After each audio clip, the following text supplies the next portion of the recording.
¿Y si todo lo que le enseñaron sobre el comienzo de la civilización humana fuera no solo incompleto? ¿Y si fuera deliberadamente incompleto?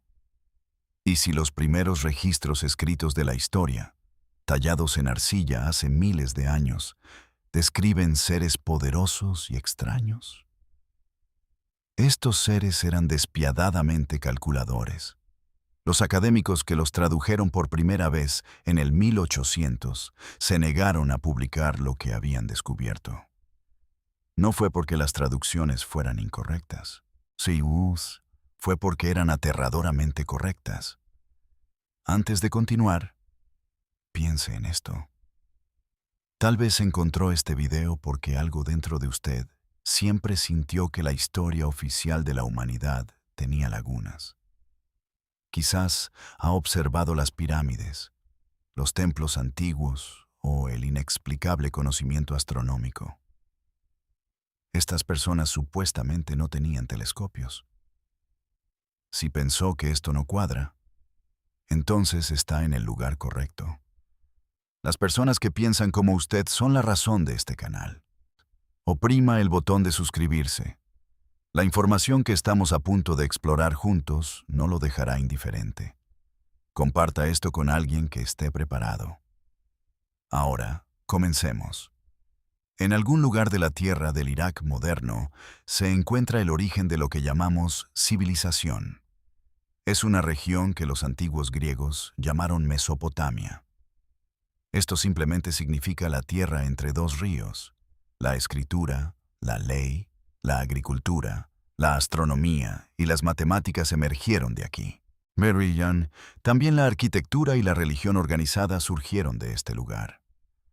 Lo hicieron con una velocidad y sofisticación que aún desconcierta a los historiadores. No fue gradualmente. No ocurrió a lo largo de decenas de miles de años de lento desarrollo. Sucedió de repente, casi de la noche a la mañana en términos históricos. Alrededor de 5.000 años antes del nacimiento de Cristo, algo se encendió en las mentes de los sumerios. Pasaron de pequeñas comunidades agrícolas a complejos centros urbanos. Estos centros tenían poblaciones que ascendían a decenas de miles de personas. Contaban con templos de varios pisos y un registro burocrático. Poseían una comprensión cosmológica del universo extremadamente precisa. Astrónomos modernos han verificado su exactitud. La pregunta que nadie en la academia dominante quiere considerar por mucho tiempo es muy simple. ¿De dónde vino todo esto? La respuesta está grabada en miles de tablillas de arcilla. Estas tablillas han estado en sótanos de museos durante más de 150 años. Esta respuesta lo cambia todo. En 1849, un arqueólogo británico excavaba ruinas. Su nombre era Austin Henry Layard. Estaba explorando la antigua ciudad asiria de Nínive. Nínive se encuentra cerca de la moderna ciudad iraquí de Mosul. En los escombros del palacio del rey asirio Asurbanipal, encontró una biblioteca. No era una biblioteca cualquiera. Contenía más de 30.000 tablillas de arcilla. Muchas de ellas eran copias de textos ya antiguos, en el momento de ser copiados. Estos textos se remontaban a la civilización sumeria de miles de años atrás. Las tablillas fueron enviadas al Museo Británico en Londres.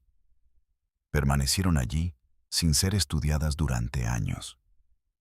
Cuando los estudiosos finalmente comenzaron a unirlas y a traducir la escritura cuneiforme, esperaban mitología, anticipaban historias primitivas de creación. Sin embargo, lo que encontraron se parecía menos a la mitología. Parecía más un registro histórico escrito por testigos presenciales. Describía eventos que no deberían haber sido posibles. Los textos hablaban de seres llamados Anunnaki. La palabra se traduce de varias maneras, depende del contexto y del erudito que traduzca. Podía significar los de sangre real o los que vinieron del cielo a la tierra. También podía ser la descendencia principesca del dios del cielo An. Estos no eran metáforas de truenos, estaciones o cosechas. Así es como la mayoría de las figuras religiosas antiguas suelen ser. Los Anunnaki fueron descritos con cuerpos físicos, tenían emociones, argumentaban, formaban consejos, se enamoraban y se iban a la guerra entre sí. Se emborrachaban y hacían alianzas políticas. Lo más impactante de todo es que crearon seres humanos. No fue mediante aliento divino o barro sagrado, moldeado por manos amorosas. Fue a través de un proceso de ingeniería biológica deliberado. Este proceso fue frustrante y a veces falló. Requirió múltiples intentos antes de funcionar. Aquí es donde el silencio se vuelve importante. El primer asiriólogo, George Smith, tradujo la tablilla de Gilgamesh. Esto ocurrió en 1872. Descubrió que contenía una narrativa detallada del diluvio. Esta narrativa era anterior a la historia bíblica de Noé por al menos 1000 años. La reacción no fue entusiasmo académico, fue pánico. La Iglesia de Inglaterra estaba tan perturbada que financió una segunda expedición. Querían encontrar más tablillas, esperaban que un contexto adicional cambiara la interpretación. No cambió nada. De hecho, los descubrimientos adicionales hicieron la historia más inquietante. No la hicieron menos. Pero lo que sucedió después es quizás la parte más importante de la historia. Nadie habla de ello. Las tablillas siguieron siendo descubiertas, más fueron traducidas. Surgió un patrón constante. La academia dominante tomó la decisión institucional de clasificarlo como mitología. Esta etiqueta elimina la obligación de abordar el contenido seriamente. Llamar algo mitología le permite estudiarlo como artefacto cultural. Así no tiene que preguntar si los autores creyeron describir eventos reales. Los sumerios, para que conste, no llamaron mitología a sus textos. Los escribieron en los mismos registros administrativos e históricos. Los usaron para inventarios de grano y contratos legales. Vayamos directamente a los propios textos. La fuente principal para entender a los Anunnaki es una colección de tablillas. Son el Enuma Elish, la epopeya de Atrahasis y la epopeya de Gilgamesh. También están el descenso de Inanna y cientos de textos más pequeños. Estos son textos administrativos y litúrgicos. Juntos, pintan un cuadro de una narrativa cosmológica e histórica. Es extremadamente compleja y consistentemente coherente. Estos textos no fueron escritos una sola vez por una sola persona. Fueron compilados, referenciados y mantenidos durante miles de años. Diferentes escribas en diferentes ciudades los conservaron. Coinciden entre sí en los detalles esenciales con una consistencia notable. Esto sería destacable incluso en la literatura moderna. Según los textos sumerios, los Anunnaki sumaban alrededor de 600. Estaban divididos entre los que residían en lo que los textos llaman los cielos. Este término resulta muy interesante al examinarlo en detalle. Otros estaban apostados en un reino llamado Abzu. Se describía como en las profundidades subterráneas o bajo el agua. El líder de los Anunnaki era un ser llamado An. Su nombre simplemente significaba cielo o paraíso. Debajo de él había dos hijos que se convirtieron en figuras centrales. Su rivalidad define casi todo lo que le sucede a la raza humana. Esto ocurre en la cosmovisión sumeria. El primer hijo se llamaba Enlil. Era el señor del mando, aquel cuya palabra no podía retractarse. Era el ejecutor de las decisiones. Se le otorgó dominio sobre la tierra y la población humana. Los textos lo describen como frecuentemente hostil hacia los humanos. Los veía como ruidosos, multiplicándose demasiado rápido.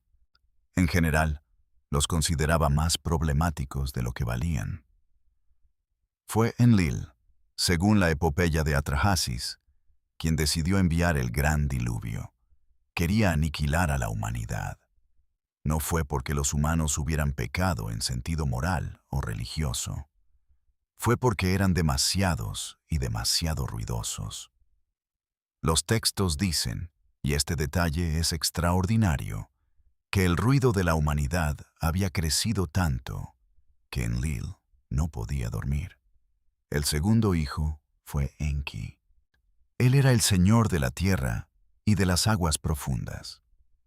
También era el maestro de la sabiduría, la magia, la artesanía y el lenguaje. Enki fue quien creó la especie humana. Más precisamente, fue quien diseñó la especie humana. Fue descrito como el gran científico entre los Anunnaki. Siempre estaba experimentando, siempre curioso. Frecuentemente estaba en desacuerdo con su hermano Enlil. Fue Enki quien advirtió a un hombre llamado Atrahasis sobre la inminente inundación. Atrahasis es la misma figura que aparece como Noé en la tradición hebrea posterior. No le habló directamente, lo que habría violado el decreto de Enlil. En cambio, le habló a una pared de juncos. Sabía que Atrahasis estaba al otro lado escuchando. Piense en ese detalle por un momento. Un ser al que se le ha ordenado no compartir información encuentra una laguna técnica. La utiliza para comunicarla de todos modos. Esto no es el comportamiento de un Dios sobrenatural más allá de la comprensión humana. Este es el comportamiento de un ser inteligente navegando un sistema burocrático. Está tratando de proteger a alguien que le importa sin romper técnicamente las reglas. Ese nivel de matiz moral y político no pertenece a la mitología primitiva. Pertenece a la historia. Ahora llegamos a la parte más inquietante de todo el registro sumerio. Hablamos de la creación de los seres humanos. La epopeya de Atrahasis describe la situación claramente. Los Anunnaki habían estado en la Tierra mucho tiempo antes de la existencia humana. Se habían dividido en dos clases. Los Anunnaki superiores ocupaban puestos de supervisión. La clase inferior se llamaba Igigi y realizaba el trabajo físico. La labor era terrible. Los textos describen a los Igigi minando la tierra y cavando canales. Llevaban tierra sobre sus espaldas. Hacían un trabajo tan agotador que después de 40 periodos de tiempo se rebelaron. La duración exacta se debate, pero probablemente se refiere a unos 40 años. También podría ser 40 ciclos. Quemaron sus herramientas. Rodearon la casa de Enlil en medio de la noche. Se negaron a trabajar. La solución propuesta por Enki para esta crisis laboral fue la creación del Lulu. Lulu se traduce como el mezclado o el trabajador primitivo.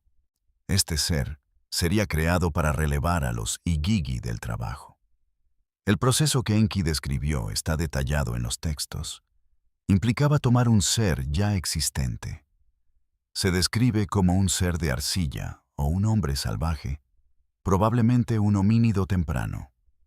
Su esencia se combinó con la sangre o el material genético de un dios. La palabra sumeria para este proceso se traduce más tarde como superponer o combinar. El resultado debía producir un ser con la fuerza de un dios. También debía tener la servidumbre de un esclavo. Lo que siguió, según los textos, fueron múltiples intentos fallidos.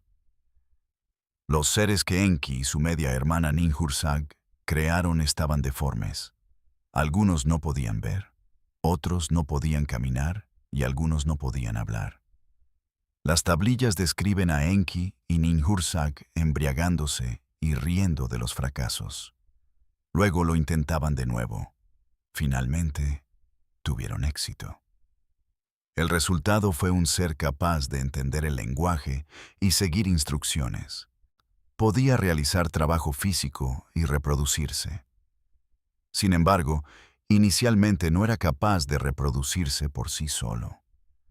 Los primeros seres humanos, según el relato sumerio, eran estériles. tuvieron que recibir la capacidad de reproducirse como una intervención secundaria. Cuando se les dio esta capacidad, Enlil se alarmó cada vez más. Él nunca había estado entusiasmado con este proyecto. Se alarmó por la rapidez con la que crecía la población humana. Si se lee el libro del Génesis de la Biblia hebrea teniendo en cuenta los textos sumerios, los paralelismos son tan precisos que no pueden ser una coincidencia. La narrativa del Génesis comparte elementos clave con los textos sumerios. Incluye el jardín, el conocimiento, la figura de la serpiente asociada con Enki, la pérdida de la inmortalidad y el diluvio. Cada uno de estos elementos aparece primero en tablillas de arcilla sumerias. Estas tablillas fueron escritas al menos 1000 años antes. En algunos casos se remontan a cerca de 3000 años antes. Los eruditos bíblicos lo saben desde hace más de 150 años. Las implicaciones para la autoridad de los textos religiosos como revelación divina han sido manejadas de una manera específica. El material sumerio se ha colocado firmemente en la categoría de mitología. Mientras tanto, los relatos hebreos posteriores continúan siendo tratados con la reverencia de las escrituras sagradas. Los textos sumerios no se limitan a describir a los Anunnaki en términos teológicos abstractos. Son extremadamente específicos en cuanto a la geografía. Nombran ciudades y describen sus propósitos. También identifican regiones específicas de la Tierra que eran consideradas territorio sagrado o restringido de los Anunnaki. Cuando los arqueólogos modernos han buscado estos lugares, los han encontrado. Estaban exactamente donde las tablillas indicaban. Los textos describen 7 ciudades establecidas en el antiguo cercano Oriente antes del diluvio. Cada una fue asignada a un supervisor Anunnaki específico. Eridu fue la primera y más importante. Se la describió como la ciudad de Enki. Era el lugar donde se guardaba la tablilla de los destinos, el centro administrativo de la operación Anunnaki en la Tierra. Eridu fue descubierta en el siglo XIX, en el sur de Irak. La arqueología moderna confirma ahora que es la ciudad más antigua de la Tierra. Tuvo una ocupación continua que se remonta a aproximadamente 5500 años antes de la era común. Sus capas de templos más antiguas han sido excavadas. Lo que los arqueólogos encontraron fue notable. Hallaron una estructura de sorprendente sofisticación arquitectónica en la base absoluta de la excavación. Esto sugiere que la ciudad comenzó con un alto nivel de desarrollo, en lugar de evolucionar hacia él. Pero lo que los textos dicen sobre la región llamada Tilmun se vuelve verdaderamente extraño. Los textos sumerios describen Tilmun como un lugar puro, limpio y brillante. Era una zona protegida donde nadie envejecía. Ningún animal cazaba a otro y no existía ninguna enfermedad humana. Se describía como el lugar donde salía el sol. Allí los Anunnaki celebraban sus conferencias más importantes. También era el lugar donde se almacenaban sus tecnologías más poderosas. Durante siglos, los estudiosos asumieron que Tilmun era un paraíso mitológico sin correlación en el mundo real. Luego, los investigadores comenzaron a hacer coincidir pistas geográficas de los textos. Concluyeron que Tilmun probablemente correspondía a la península del Sinaí. Específicamente, se refería a la región alrededor de lo que ahora es el extremo sur del Sinaí. Esta área era descrita por los textos como un lugar de fuego y una montaña que ardía desde dentro. Monte Sinaí. Fue allí donde Moisés recibió los mandamientos de un ser que descendió en fuego y humo. Esto hizo temblar toda la montaña. El ser les dijo a las personas que no se acercaran o morirían.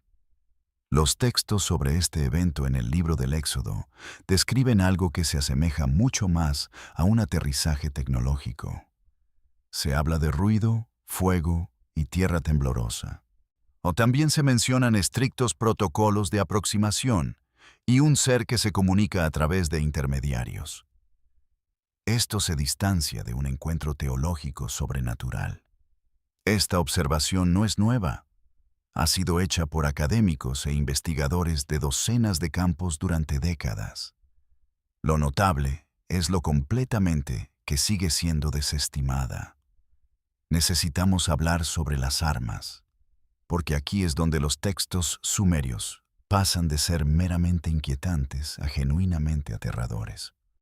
Los Anunnaki en las tablillas no son descritos como seres sobrenaturales omnipotentes más allá de la necesidad de fuerza física. Luchan entre sí. Tienen guerras. Las armas que utilizan se describen en textos como la epopeya de Gilgamesh y el Lugale. También se mencionan en los textos de las guerras de los Anunnaki. Estas armas se asemejan a tecnologías que la humanidad no desarrollaría de forma independiente hasta el siglo XX. El texto llamado Lugal-e describe un conflicto. Este conflicto fue entre la figura Anunnaki Ninurta y un ser descrito como el enemigo Kur. Kur puede referirse a una región montañosa o a una entidad rival específica. En la batalla, Ninurta usa un arma que podía atacar desde la distancia.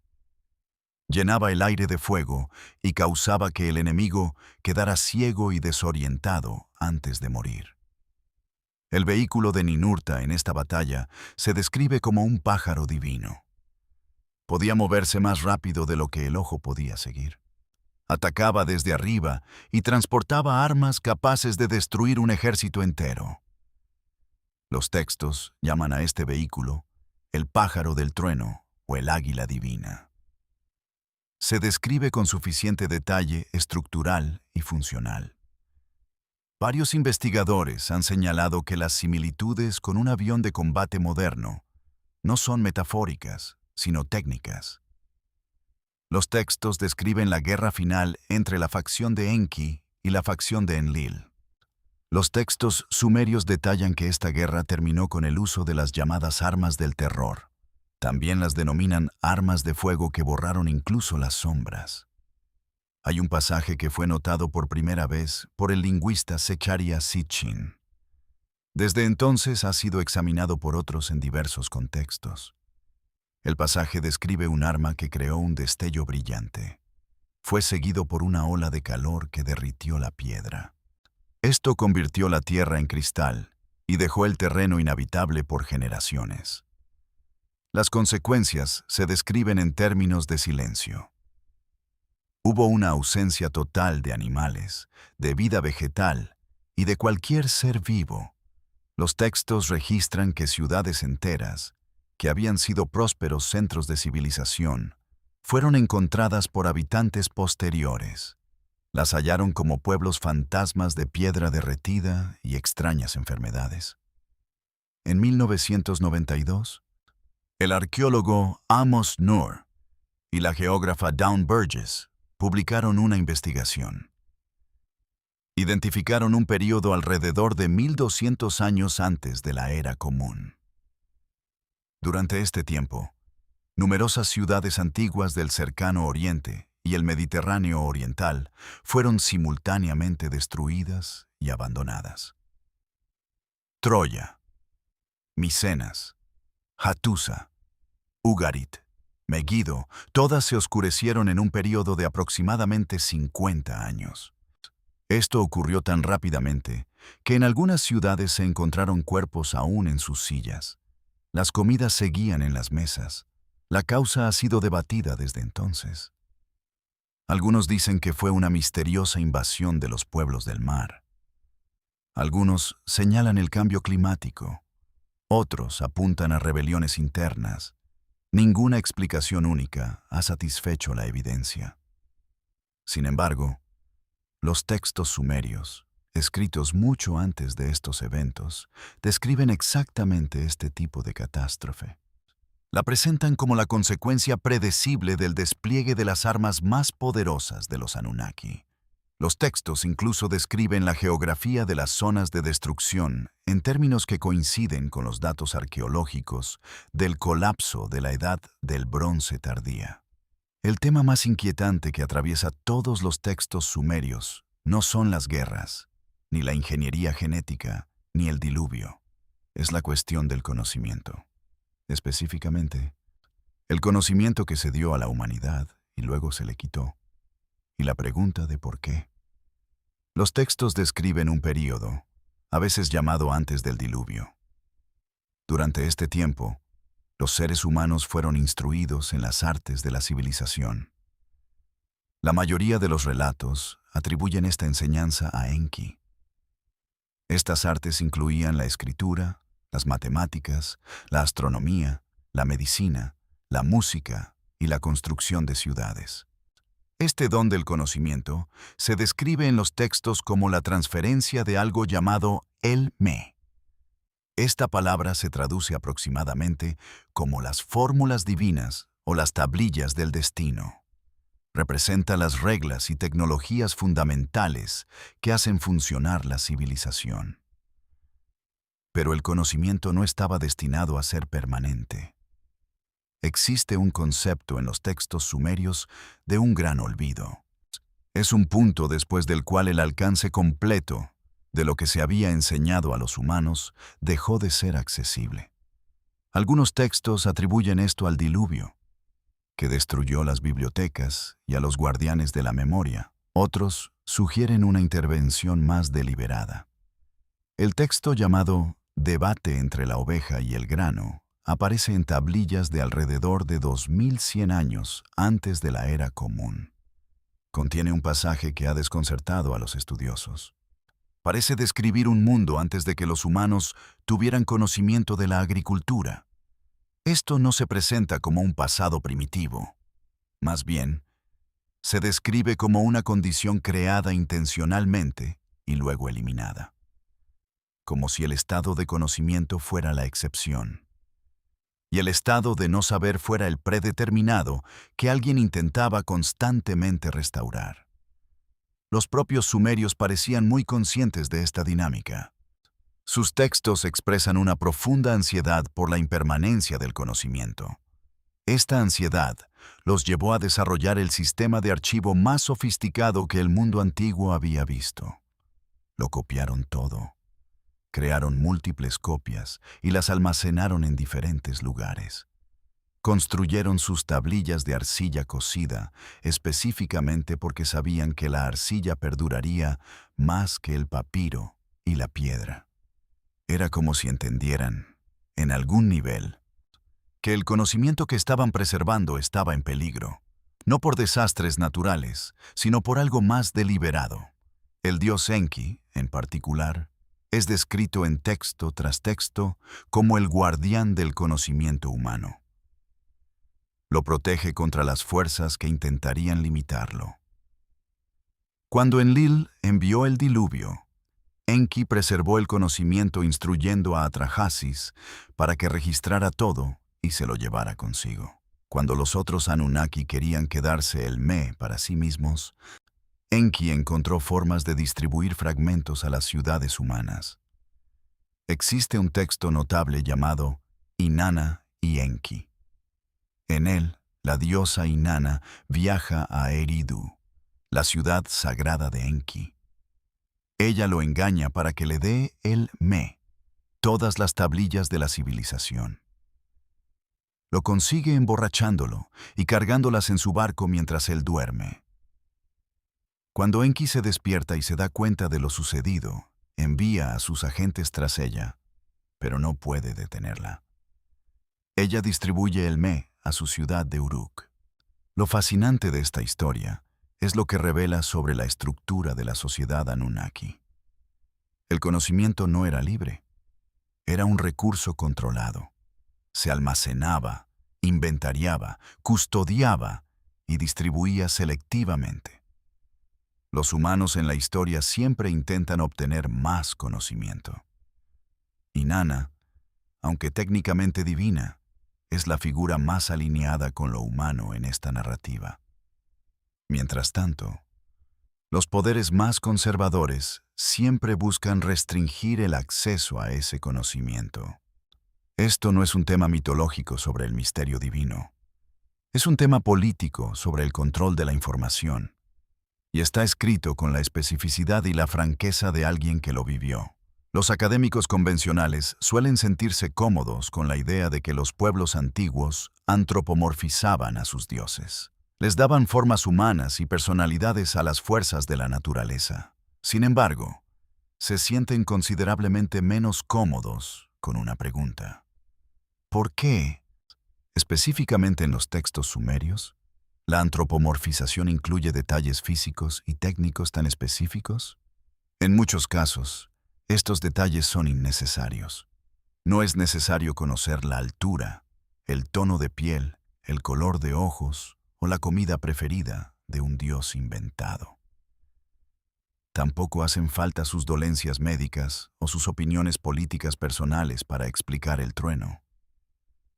Ese nivel de detalle cumple una función diferente. Es el nivel de detalle que se incluye cuando se describe a un ser real que se ha encontrado. Los Anunnaki, en los textos sumerios, son descritos con cuerpos físicos de forma humana, pero de mayor tamaño. Los textos sugieren alturas que los colocarían significativamente por encima de la estatura humana promedio.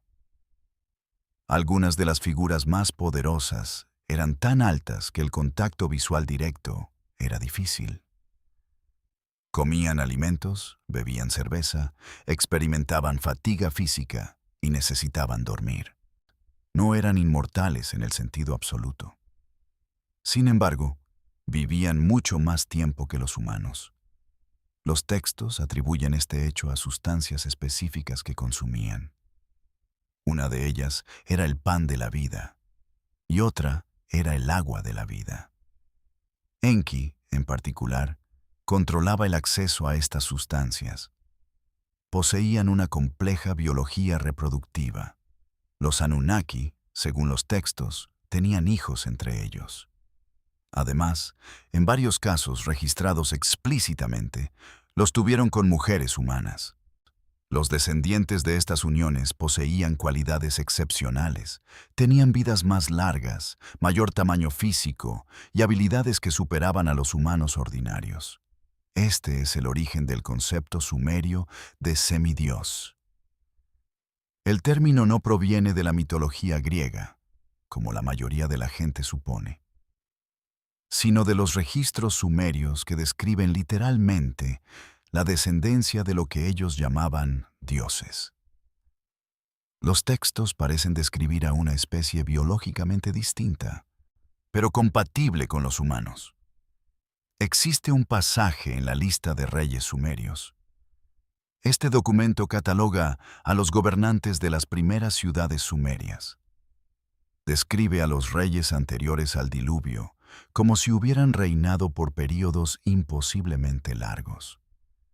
El texto nos da cifras como Alulim de Eridu, quien reinó durante 28.800 años. Al-Algar reinó durante 36.000 años. Se enumeran 8 reyes en total. Sus reinados acumulados suman 241.200 años. Estos números han sido motivo de enorme vergüenza académica durante más de un siglo. La respuesta estándar es que son números simbólicos o ritualísticos. No deben tomarse literalmente, pero aquí radica el problema con esa respuesta. La misma lista, continuando después del diluvio, nos da números que disminuyen gradualmente hacia la plausibilidad histórica.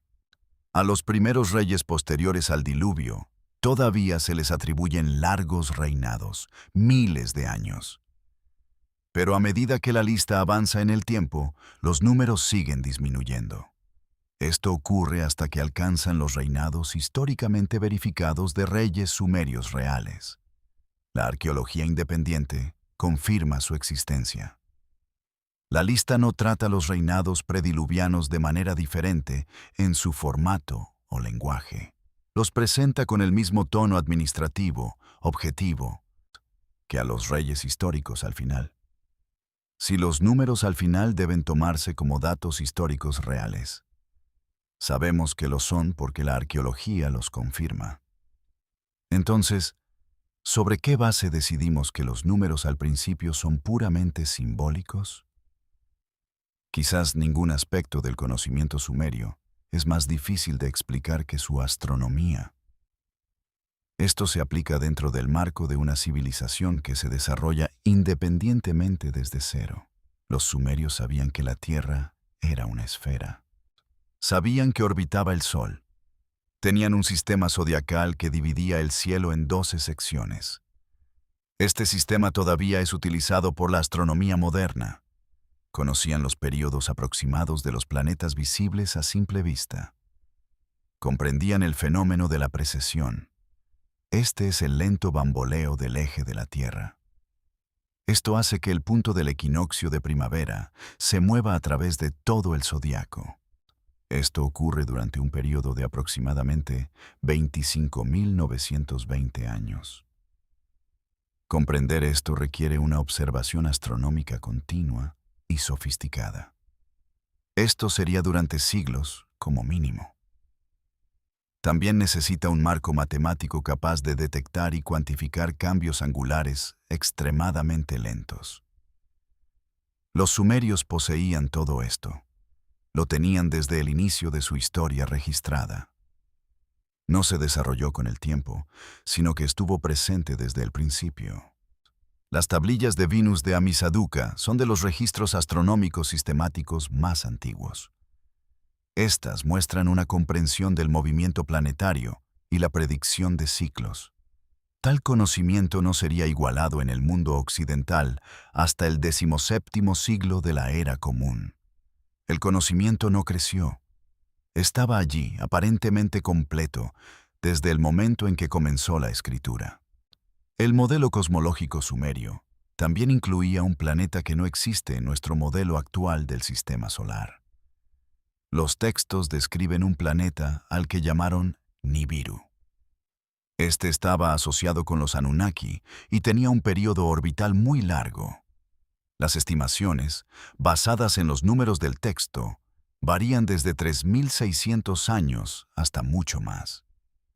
La palabra Nibiru aparece en los textos en dos contextos distintos. Se usa como un planeta específico y como un punto de cruce o lugar de paso.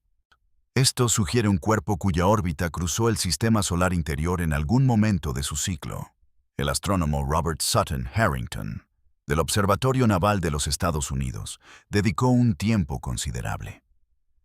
En la década de 1980, buscó evidencia de un gran cuerpo no descubierto en el sistema solar exterior. Su búsqueda se basó en parte en perturbaciones en las órbitas de Neptuno y Urano. Falleció en 1993, antes de completar su investigación.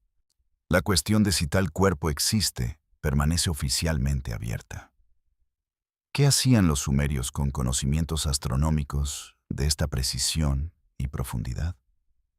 Esto ocurrió en un período en el que, según la arqueología convencional, apenas aprendían a construir muros de adobe y a domesticar cabras. Es una pregunta que no tiene una respuesta convencional satisfactoria. El conocimiento vino de algún lugar. Los propios sumerios fueron extremadamente claros al respecto. Los Anunnaki se lo dieron. Este es el capítulo que mantiene a los investigadores despiertos por la noche. Si tomamos los textos sumerios al pie de la letra, si los tratamos con el mismo grado de credibilidad literal que a cualquier otro registro histórico antiguo, entonces, estamos ante la documentación de un evento de modificación genética. La creación de una nueva especie, los Lulú, mediante la mezcla deliberada de material genético existente. Y cuando observamos el registro genético y arqueológico real de Homo sapiens, surge algo profundamente extraño. El consenso científico sobre la evolución humana sostiene que nuestra especie, Homo sapiens, surgió en África. Esto ocurrió en algún lugar entre 300.000 y 200.000 años atrás. Durante la mayor parte de ese período, La evidencia muestra un desarrollo gradual e incremental. Este es consistente con los procesos evolutivos normales. Luego, entre 100.000 y 70.000 años atrás, ocurrió algo. Los genetistas lo llaman el gran salto adelante, o más sobria y precisamente, la transición a la modernidad conductual. En un lapso de tiempo geológicamente corto, los humanos cambiaron drásticamente. Pasaron de crear las mismas herramientas de piedra básicas que habían hecho durante cientos de miles de años. Comenzaron a producir arte, joyería, redes comerciales de larga distancia y lenguaje complejo. También desarrollaron sofisticadas estrategias de caza con comportamiento grupal coordinado. La explicación estándar es que una mutación genética, o una serie de mutaciones, ocurrió en este período. Esto dio a los humanos una capacidad cognitiva mejorada. Pero el mecanismo y el desencadenante siguen sin estar claros. Lo que se discute considerablemente menos en las presentaciones convencionales de la evolución humana es la genómica comparada.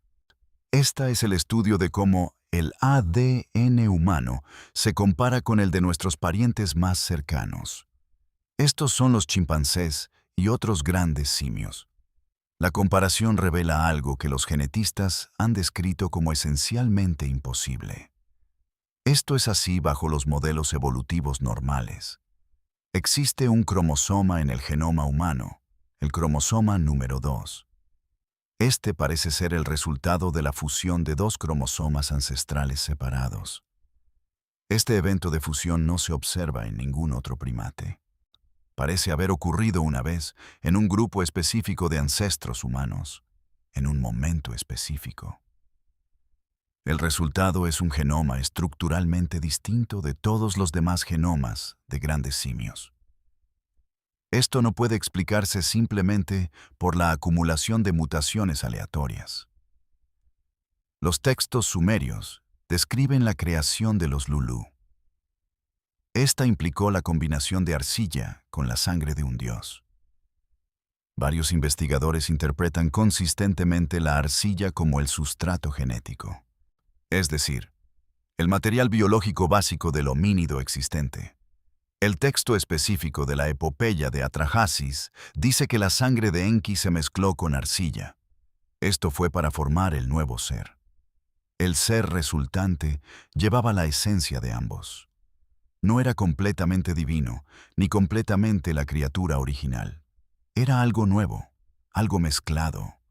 Los textos lo describen consistentemente con el término que se traduce como el trabajador primitivo. Pero funcionalmente describe un ser inteligente, capaz y que usa el lenguaje. Podía aprender, adaptarse y, finalmente, crear civilización.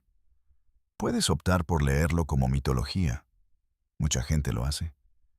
Pero no puedes hacerlo sin ignorar que el registro genético de Homo sapiens contiene precisamente el tipo de anomalía. Esta anomalía sería predicha por esta mitología. La pregunta no es si las dos cosas están relacionadas. La pregunta es, ¿qué estás dispuesto a considerar? Los textos sumerios no nos dan un final claro para los Anunnaki. No hay una escena de partida, ni una ceremonia de despedida. Tampoco un momento explícito en que los dioses se van y la humanidad queda sola. Lo que sí nos dan los textos es una retirada lenta. Una reducción gradual de la presencia e implicación directa de los Anunnaki en los asuntos humanos. Los textos sumerios posteriores y los acadios y babilónicos que se basaron en ellos describen a los dioses como cada vez más distantes y difíciles de alcanzar. Se comunicaban a través de intermediarios y señales en lugar de directamente. El cargo de rey en Mesopotamia fue descrito como divinamente instituido. Literalmente, fue traído del cielo después del diluvio. La función principal del rey era servir como intermediario terrenal entre los Anunnaki y la población humana. Pero los textos también dejan claro que, Con el tiempo, incluso los reyes dejaron de recibir comunicación directa. Existe un texto sumerio tardío profundamente conmovedor conocido como la Lamentación de Nippur. En él, la gente de la ciudad lamenta la partida de su protector divino. Lo hacen con una pena indistinguible de la pena del abandono. El texto describe una ciudad de la que la presencia divina se ha retirado. Deja atrás templos vacíos, oráculos silenciosos y un pueblo que no comprende por qué ha sido abandonado. El lenguaje no es abstracto ni teológico. Se lee como si fuera de un pueblo que antes tuvo contacto con algo real y tangible, y ahora se enfrenta a su ausencia. Los textos acadios de alrededor de 2000 años antes de la Era Común muestran un cambio en la teología Anunnaki. Se movía hacia un modelo más trascendente. Los dioses se volvían más abstractos, más distantes y más sobrenaturales en el sentido religioso convencional. Algunos investigadores argumentan que este cambio no refleja una alteración en la creencia, sino en la experiencia. Los dioses se volvieron abstractos porque el contacto con ellos se hizo imposible. La teología tuvo que adaptarse para explicar una partida que ya había ocurrido. ¿A dónde fueron? Los textos son más sugestivos que explícitos. El concepto de Nibiru, el planeta viajero o cuerpo de cruce, reaparece en textos astronómicos y escatológicos posteriores. Esto lo conecta tanto con el origen como con el esperado regreso de los Anunnaki. Varios textos mesopotámicos contienen pasajes que se traducen mejor como profecías. Son descripciones de un tiempo futuro en el que los seres divinos regresarán. En ese momento, el conocimiento será restaurado, y la relación original entre los Anunnaki y sus humanos creados se restablecerá. El tono de estos pasajes no es puramente esperanzador ni puramente temerosos. Es el tono de un pueblo que entiende que lo que viene ya ha sucedido antes, y que la última vez que ocurrió, cambió todo. Toda civilización que surgió en el mundo antiguo, después de Sumer, llevó las huellas del conocimiento sumerio. Los egipcios, cuyos propios mitos de creación tienen sorprendentes similitudes estructurales con los textos sumerios de los Anunnaki, construyeron la Gran Pirámide en Giza. Lo hicieron con una precisión astronómica y una sofisticación de ingeniería estructural. Los ingenieros modernos todavía tienen dificultades para explicarla completamente. Las dimensiones de la pirámide codifican constantes matemáticas como pi y la proporción áurea. Sus alineaciones de pozos rastrean estrellas específicas con una precisión que requería conocimiento de la precesión. Además, sus cámaras interiores no muestran evidencia de haber sido utilizadas como una tumba. Esto es a pesar de haber sido tradicionalmente llamada tumba por los egiptólogos durante siglos. Los antiguos textos védicos de la India describen una clase de seres llamados devas y asuras. Estos seres son funcionalmente equivalentes a la división Anunnaki entre dioses superiores e inferiores. Ellos vinieron del cielo y participaron en guerras usando vehículos voladores llamados vimana. Además, crearon y dieron forma a la civilización humana durante vastos periodos de tiempo.